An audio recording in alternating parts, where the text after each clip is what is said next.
বেরিয়ে গেছিলাম একটা কাজের উদ্দেশ্যে। তারপরে কাজ টাজটা ঠিকঠাক করে একটা আমি চকলেট গিফট পেয়েছিলাম। আমার কোনো চকলেট গিফট পাওয়া চকলেট আমি আজ অবধি খেতে পারিনি। আমি চকলেট খেতে অতটা ভালোবাসি না। আমার বন্ধু-বান্ধবীরা সব আমার চকলেট ফকলেটগুলো খেয়ে নেয়। তো তারপরে ওদেরকে একটু মুখ দেখাতে বললাম, ওরা লজ্জা পেয়ে মুখ দেখাচ্ছিল না। তো আর এটা হলো আমার বিজয়দা, ও মুম্বাইতে থাকে।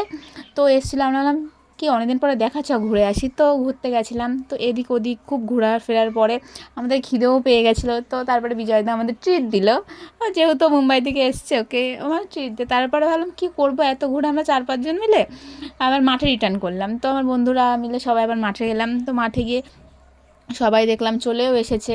সবাইকে বললাম যে চ তাহলে ঘুরে আসি কোথার থেকে একটা।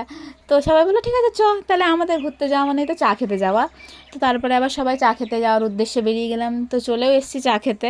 আর সবচাইতে বড় কথা, আমি চা খাই না, কিন্তু আমার বন্ধুবান্ধবদের জন্য আমাকে চা খেতে যেতে হয়।